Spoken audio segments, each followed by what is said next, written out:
Я потихоньку готовлюсь к Альхону. Это Байкал, где будет пленэр, мастер-класс, куда я приглашаю. Кстати, позавчера позвонил мой студент из Беларуси, легкий на подъем, и вот собирается приехать. Так что, может быть, вы еще успеете присоединиться к классу.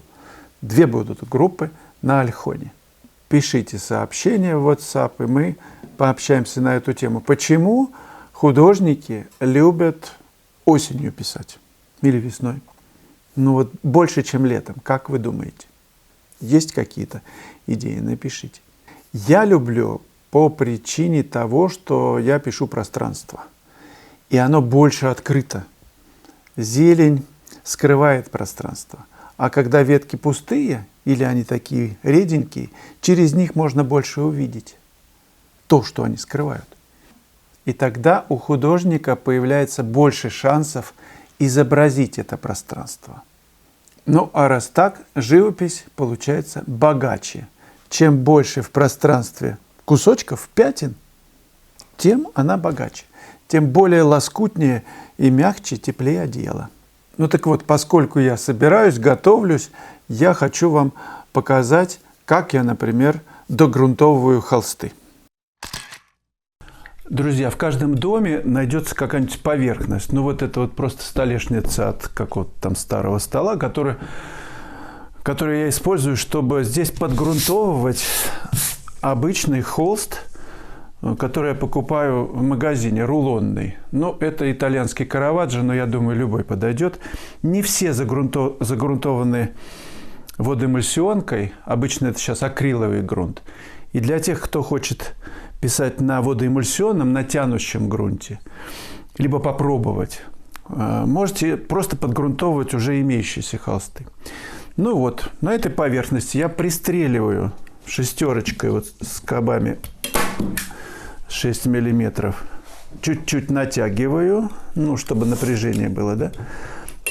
Пристреливаю вот такие холстики, потом я их вытащу. Так, пристрелил. Для чего это нужно? Потому что водоэмульсионная краска все-таки стягивает все это. Как это? Джинсы мастерам, они, как это называется? Утяжка утрузка, я не знаю, как правильно сказать. Садится материал, да? Вот, беру такую водоэмульсионку дорогую, Dulux. Но можно попробовать и какую-то российскую. Почему Dulux? Потому что в один слой я покрываю, и вполне себе этого достаточно. А российской водоэмульсионкой приходится, может быть, 2 раза покрывать. Покрываю тонко. Посмотрите внимательно. Значит, вот в растирочку. Не надо толстым слоем. Это очень важный момент, чтобы была тонкая поверхность.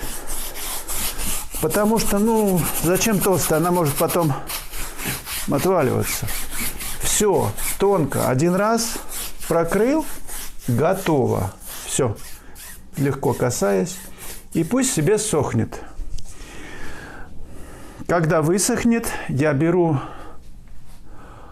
У меня есть такие плоскогубчики. Остренькие. Во. Это лучше всего, на мой взгляд, лучше, чем те, которые продаются в передвижнике для вытаскивания скоб. Что-то я как-то к ним не приноровился. И смотрите, что я делаю. Я сюда поддеваю. Пока еще мокро, я просто вам покажу. Потом еще пристрелю. Все. Она у меня здесь. Сейчас еще пристрелю. Так что можете купить себе такие плоскогубчики. Я их купил на Митинском рынке. Они для электромонтажников. Такие вот прям сильно заостренные. Либо купить похожие и просто на наждачном круге мужчину попросить и заточить. Вот такие продаются прям остренькие такие. Все. Когда она высохнет, вот эти, готовые подгрунтованные холсты я размечаю. У меня есть такой кассетник, вот из нескольких блоков. Я набираю, вот сейчас я еду на Байкал, у меня прям будет толстый, из 10 примерно блоков. Почему нужно из 10? Я буду там писать 2 недели, и некоторые работы будут мокрые, они так и сохранятся прямо здесь. Смотрите, вот эта часть у меня с одним бортиком, а внутрь всего этого хозяйства у меня есть видео, 308 видео, где все подробно показано, как он устроен. Здесь двусторонние такие... здесь уже есть готовые такие вот поверхности с бортиком. Они из вспененного полистирола. На двойной скотч наклеены вот эти бортики из пенокартона или того же полистирола. И что я сюда? Я беру вот эти холсты, которые мы с вами загрунтовали. У меня есть такие заготовки. Вот смотрите, 13 на 18, 15 на 20. И я сюда прикладываю эту заготовку. Ничего не надо долго мучиться. Приложил, отчертил. И у меня готовый, тут я отрежу, да, и на скотч малярный, тонкий, вот на такой скотч, вот, малярный, я их к этой поверхности вот так приклею. Бамс, с 4 сторон. И все, и иду писать.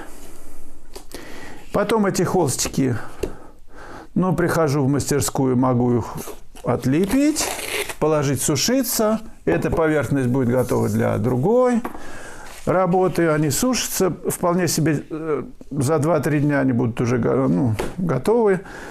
Масло даже пастозное я пишу. Можно друг на друга уже будет класть. Вот такая штука. Это размер ручной клади в самолете.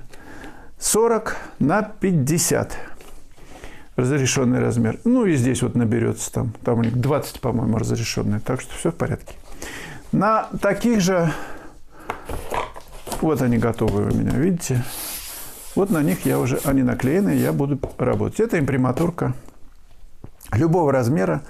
Чем стандартнее вы будете делать вот эти шаблончики, тем проще потом их будет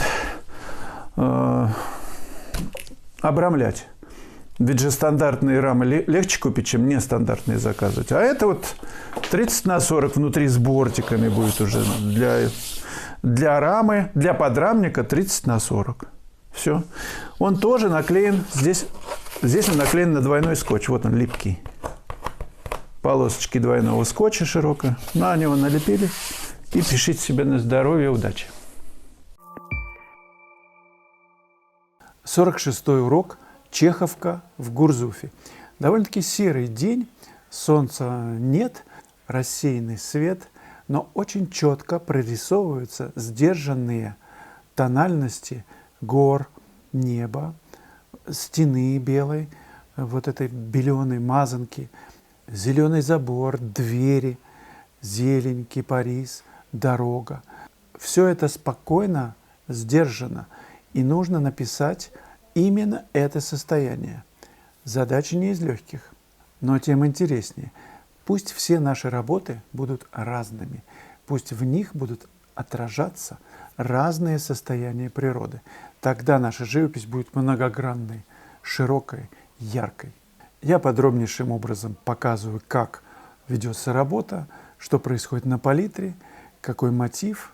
И очень надеюсь, что этот анализ, этот урок поможет вам разобраться со спокойным, рассеянным состоянием, когда солнце скрыто за облаками, когда рассеянный свет.